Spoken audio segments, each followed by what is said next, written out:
Hey guys, welcome back to the channel. Today I'm going to be reacting to how Instagram changed society forever.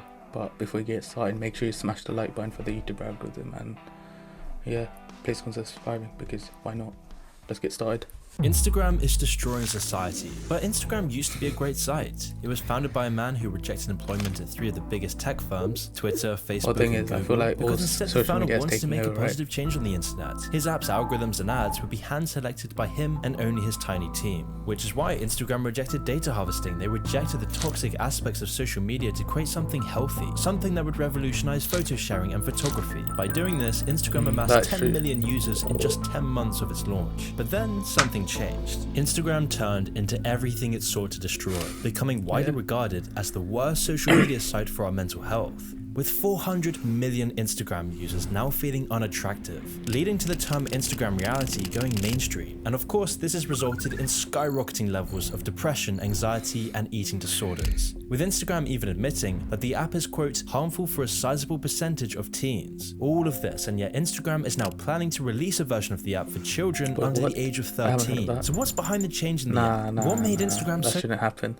Like, social media is so toxic and it's just so open for like cyberbullying and stuff for kids, and that shouldn't happen. Or loads of kids would just be like scared of the outside world, right? Because they would just think that, oh, whatever happens in like social media will happen in real life, which is not true. Toxic. Well, once you understand how Zuckerberg manipulated Instagram and its co-founders for personal gain, you start to understand the bigger picture of what Instagram really means for Facebook's future and what this means for us. And trust me, in the next 5 years, it's gonna get bad. But to understand why, we need to go back to where it all started. Kevin and Mike were seemingly normal kids with an affinity for coding. Although little is public about Mike's early life, Kevin, on the other hand, was particularly destined to work in tech. His parents were both from a corporate tech background, and Kevin spent much of his childhood gaming and designing his own levels. This early interest led him to study management science and engineering at Stanford, and it was at Stanford that Kevin Systrom would meet his fellow co-founder Mike Krieger. During his studies, Kevin was exceptional, being accepted into the highly selective Mayfield Fellows program, where he would take part in an internship program at startup companies. One of these startup companies he would work at was called Odeo, later known as Twitter.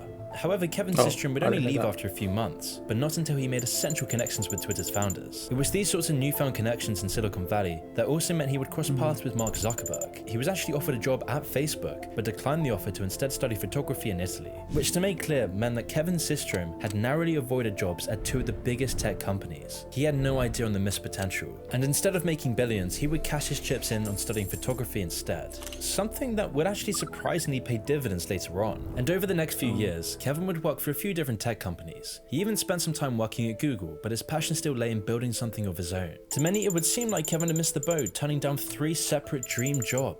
We're talking about 2006, the time that Facebook, Twitter, Google were all just blowing up, and yet Kevin missed all of these opportunities. But what he would do next would more than make up for this. And so, following his passion, Systrom would want to compete with all these companies he worked at. But his first foray into entrepreneurship wasn't really a success by any means. His first business would be simple. Kevin would reconnect with his Stanford friend Mike, who was a professional software engineer. The two would then work together to build an app called Bourbon. Bourbon was a sort of check-in app, where users could post updates on where they had been and attach pictures. But this was more Kevin's hobby. This wasn't solving any problems. The market didn't need it, they didn't want it. And so the app failed to gain any traction, all to Kevin's dismay, because at the same time, he was watching Facebook, Twitter, Google all rapidly take off, and he was left with nothing. And so after talking to some users, the co-founders would discover that people didn't really care about the check-in features or most of the other features of the app. Instead, people only exclusively used the photo sharing part of the app. However, because of the way that Mike and Kevin had built the app and its design, investors were still impressed, with investors actually pouring up to $500,000 into the app, $25,000 of which coming from Kevin's former boss, Jack Dorsey. But even with this cash injection, Bourbon was destined to be dead in the water. An app with 500,000 backing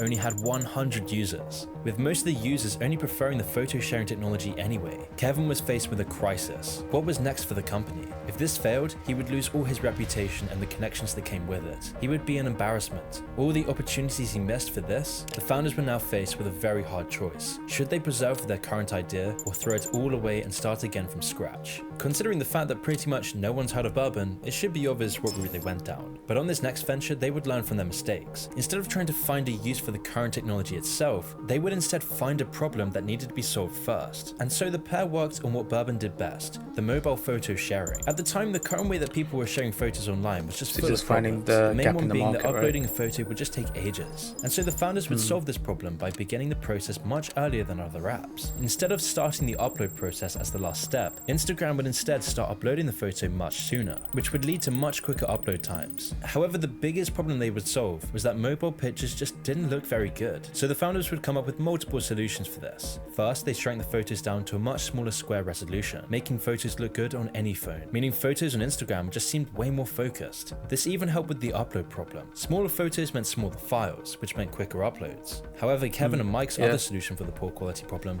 was their most ingenious like yet. They would build bandwidth is so photos massive, into so the it new app, doesn't letting matter. anyone give their photos a professional But now, touch. like, all And of after our 8 uploads weeks and of all downloads, this like, hard in work, gigabits, the right? app So- was ready for release in 2010. The only thing they needed now was a new name, and they decided on Instagram. Within days of Instagram's release, it was immediately clear that all Like, their this all innovation had depends on the paid brand. off. Like, Instagram is Instagram such was a a good smash name hit. to People catch, absolutely like, loved it. and the On logo was December really 12th, good. 2010, Like, it Instagram shows had what you gained need, like, 1 photos. But million active nowadays, users like, just 2 Instagram months just after its adding release. everything And of that course, exists. this So crazy it's growth like- was then supplemented it's not- by even bigger they're investments. leaving their The origin company of, raised like, $7 photo million sharing and in stuff. funding in early 2011, with this funding coming from a wide variety of people. Some came from venture capital firms like Benchmark Capital, and others were the Instagram founders' connections from Silicon Valley, with Jack Dorsey being a notable investor. This whole deal would eventually value Instagram at about $25 million. Not bad considering it was only released about half a year ago, but this amount was pennies compared to what Instagram would become. Now that Instagram had established itself and was gaining thousands of users every day, heads were starting to turn. Kevin and Mike were courting offers from numerous companies to buy Instagram, and the day-to-day work didn't pause for these deals either. Instagram required constant attention, especially because the It was founders didn't blowing want up, to use an right? algorithm out of fear that it would be exploited. Instead, Instagram's small team of 12 would have to manually choose which photos were promoted on the platform. Whilst this was a stressful task, it ensured a certain level of quality on Instagram's homepage, and this hard work was paying off for Instagram massively. It seemed like the app had just unlimited potential. Firstly, the app had massive growth numbers. In June of 2011, around 8 months after its Like, launch, this shows that, Instagram like, had during those amassed time, 5 people, million like, all the users, people were which were going to be passionate 10 about the million app, just 2 months whereas after. now Instagram's growth was not, then right? further boosted Now by everyone endorsements just from cares some about, massive like, the names. profit. Justin Bieber and Ariana Grande were early adopters, and they would bring their millions of fans to the platform. Because of this, Instagram was becoming the king of Silicon Valley. Instagram was now posing a major long-term threat to the giants of big tech, namely Twitter and Facebook, which is why it did seem likely that Twitter would buy Instagram, considering Jack Dorsey's personal connections with the founders, along with his substantial investments in the company, which is what made it all the more surprising when Facebook bought Instagram for $1 billion in early April of 2012. That's But mad. why did the founders choose Facebook over all the other suitors? Well, it's all down to the deal they got. The most important part of the deal was that Instagram would stay largely independent of Facebook, despite becoming a subsidiary. Facebook would also give Instagram large amounts of funding and would help them grow their business. Systrom and Krieger would also stay as CEO and CTO respectively, enabling the company to be uninhibited in its growth. On top of this, the pair would make hundreds of millions from the deal. They would never need to work another day in their lives. Systrom alone is estimated to have made a cool $400 million in cash. And early on, Facebook were good with their promises. Numerous new features were quickly added to the app, like video sharing and photo tagging, as both of these concepts were already in Facebook's interface and were likely others funded sharing through their the deal. technologies, right? However, all of this didn't come without a big cost. At the time of the deal, there weren't really any concerns about Facebook gaining a monopoly, but Instagram and Facebook have an incredibly similar platform. This, coupled with the immense growth of Instagram, should have raised at least a few alarms. I mean, Mark Zuckerberg and Jack Dorsey could see the real threat Instagram was posing to the social media space. However, the regulators somehow approved the acquisition without a second thought. Legal battles are still raging to this day about whether Facebook has a monopoly on social media. And we haven't even mentioned Facebook's ownership of WhatsApp, let alone the concept of the metaverse. Regardless, we'll get to these Facebook's problems taking later in the over video. But in the years after Like, the Facebook has acquisition in all of your 2012, data that you Instagram's don't growth know would about, only it's continue to soar, absurd. hitting You think 50 million about it. users in just 3 Like, weeks after sometimes the you post acquisition, something which on would then Facebook or rise to any social 100 million media, less than a anything year is after deleted, that. like, once you But do with it, this when huge it's growth over, was but also it's not. huge They still have, controversies that like, a would mar backup in Instagram's the world. reputation. First, under Facebook, Instagram would update So its it's terms like of when service, beware, letting like, itself sell when you users' put photos something without online, paying the it's- user or even like, telling them it's not- about it, it's never which meant that deleted, Instagram now could owned the always millions be of photos uploaded every day. Or is always And this was the stored in first some of the sort of many backup. sinister changes that came from Facebook's acquisition. But one issue had nothing to do with Facebook, and that was crime on Instagram. Just a year after Instagram's release, the platform was inundated with self-advertising drug dealers. As stupid as it sounds to broadcast your crimes on the internet, the lack of oversight from Instagram made being caught very unlikely. Image recognition technology was still very primitive, and Instagram had too few employees to monitor all of its millions of posts. In fact, back in those early years, there were only 13 employees running the entire site. This meant that the founders were almost powerless to stop the wave of crime on their own platform. They did try some half measures, like banning the hashtags related to drugs and drug dealing. However, these bans were easily circumvented.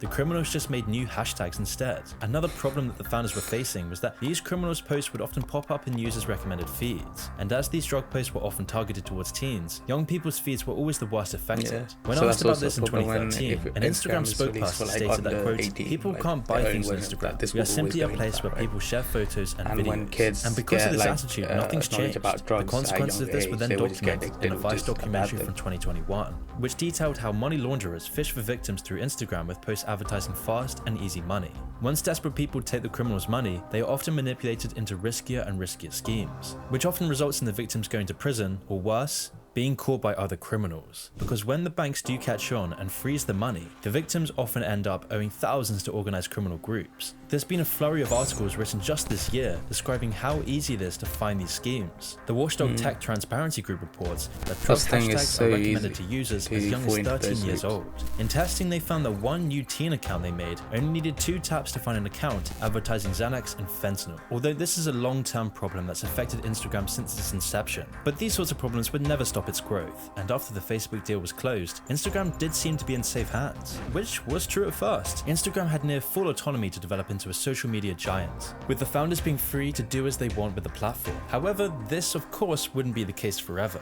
You see, Kevin Systrom had earlier stated in 2012 that there weren't any plans to turn photos into ads, but then just 1 year later, Facebook had forced sponsored posts onto the platform. This then came with a plethora of other advertiser-friendly changes, like letting advertisers see analytics on their posts. Now, the founders never really wanted to spam their site with ads, but Facebook did. Facebook needed to make Instagram profitable, which on the surface would sound reasonable, but eventually this would have dire consequences for the platform, consequences that were bubbling up on the surface. But on the surface, everything did seem to be going great. Instagram was becoming profitable, and by the summer of 2016, Instagram had amassed 500 million users. However, inside the company was a conflict brewing, as this huge influx of users was both a blessing and a curse for the founders. Whilst it must have felt amazing to see the product you worked so hard on become a worldwide phenomenon, this newfound size would also bring its own new problems. Because Instagram was getting dangerously close to outshining Facebook. Instagram was actually getting to a point that it was threatening Mark Zuckerberg's baby, which is why other social media integration was then stripped away from Instagram, with solely Facebook being promoted instead.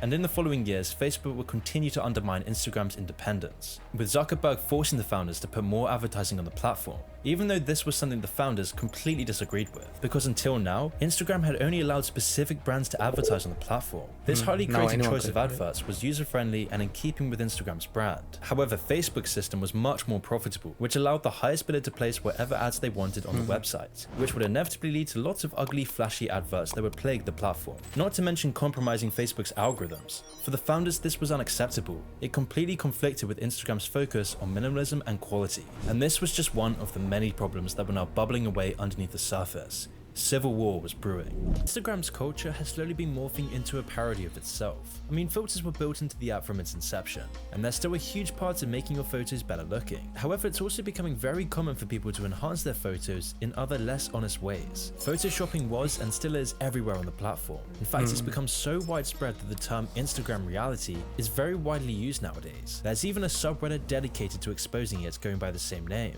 and it has over 1 million subscribers. And you see, it isn't just photoshopping. Like, so many people care too much about how they false look. idyllic life. And if these tricks don't catapult you to Instagram fame, you can like, even why, buy a fake people audience. just care too As much most of us about know attention. by now, it's incredibly easy to buy bot accounts as followers. Even celebrities do it. It's estimated that Ariana Grande has over 65 million fake followers. All of these deceptions are aggregating into a massively unrealistic standard on Instagram. And the sad fact is that it doesn't really matter anymore that people are catching on to this. Even when you use the app and you understand that it's fake, it still massively affects your mindset and your mental health. If you're one of Instagram's 500 million regular users, then you'll always be bombarded with unattainable standards every single day, which leads to you subconsciously comparing your life to other people's perfect fake manufactured lives. Although this doesn't affect every single person in the exact same way, it is a proven effect. Out of the 5 major social media sites that young people use, Instagram is always rated as the worst for users' mental health. All of this due to Instagram's toxic culture of perfectionism. And what makes this so much more disturbing though is that Facebook has been intentionally ignoring these problems, both on Instagram and on Facebook itself.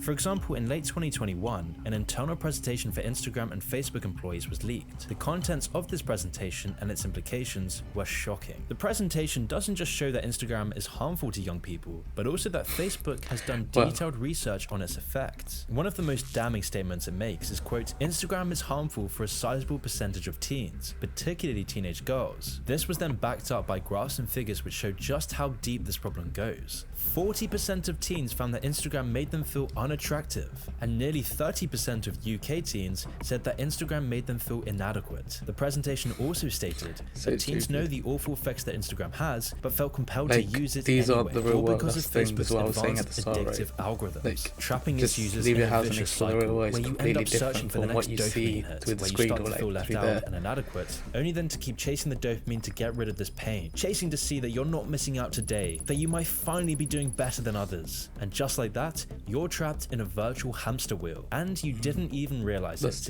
It's all programmed by Facebook's advanced algorithms, and the best part is this is affecting all of us. And what's even sicker is that this doesn't even bring enough profit for Facebook. No, they need to exploit even more of the population. They need to exploit the most vulnerable, which is why Facebook has been getting ready to release a version of Instagram for children under 13. Yeah, that's this so sinister stupid. move Please, was only delayed by the don't leak let of that this happen. presentation. Otherwise, it would have probably been released. Even though Facebook does know that Instagram is very unsafe for teenagers, Facebook knows that social media is the new smoking, which is why this move clearly shows that Facebook doesn't care one bit about its users. They only pause the release of the Kids app because of the backlash. And once that dies down, I'm sure we'll see Instagram Kids release soon after. Soon enough, even your toddlers will be on Instagram. That's the thing. I'm so worried about the future It was generation. Facebook's aggressive, money over everything, Like push nowadays, for more control not many that people finally like go broke out the two play. Instagram Just always on their co-founders. phone The straw watching that like eventually broke videos the and camel's back was Facebook's stifling of so much Instagram's useless growth. stuff. Like, Because it's to bad Facebook, it was for the real becoming life very world. clear that Instagram is poised to overtake Because Facebook of that, in everyone's pretty getting much every like metric. close into their own Zuck's circle, worst right? fears were So coming to when you life. start Their working, biggest when you fears want and the reason to they bought get a job and Instagram stuff, they was find now it so difficult to manifesting, communicate which was with other evidently human enough beings, to keep Mark which is Zuckerberg up at night with insane jealousy and thinking about. resentment. So Facebook actually made the decision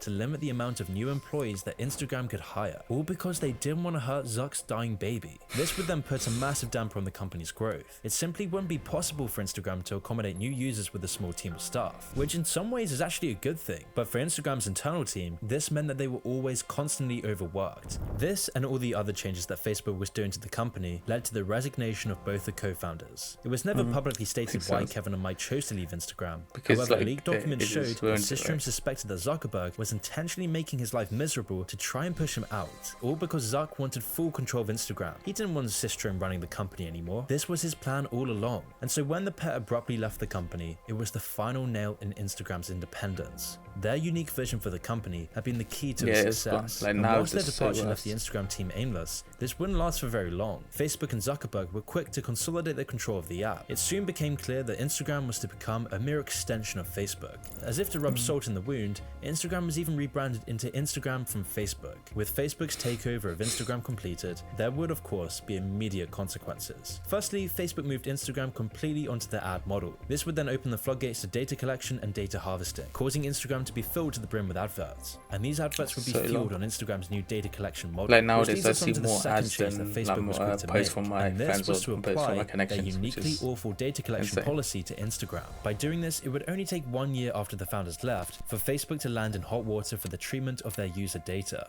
with the whole scandal culminating in a $5 billion fine. And then, not long after this, a massive data leak at Instagram led to over 49 million users having their info exposed. The attack showcased Instagram's completely neglectful treatment of the private data they had been taking from their users. The breach contained lots of different types of data. Contact info, profile pictures, even locations were leaked, and around 1 in 20 Instagram users were said to have been exposed. These leaks became all too common once Facebook had full control of Instagram, being a seemingly inevitable consequence of Facebook's policy of selling user data to third parties. But of course, Facebook isn't incentivized to change this policy either, because data is the core of Facebook. It's the one thing that led them to becoming $1 trillion company. nowadays And data is breaches power. aren't the only problem with Instagram's misuse Because in of the data future we're either. gonna Again, in so everything's gonna be 2019, run by Instagram was AI, exposed and as for having AI we breached need its terms data. of service after And letting a with marketing data agency have we could access to create data they mathematical said they'd models to keep represent private. The anything. marketing agency had scraped data from millions of Instagram posts to create a detailed picture of its key demographic. Again, the data included people's biographical and location info, where they worked, it's and so their bad. interests. And what's even scarier is that Facebook is the only company that knows the That's a full good extent meme, of their yeah. data harvesting. And this is why Facebook's growing monopolistic control over social media is a growing problem. This is what's so sinister about Facebook's constant expansion. I mean, we haven't even spoken about how Facebook is doing the exact same thing with WhatsApp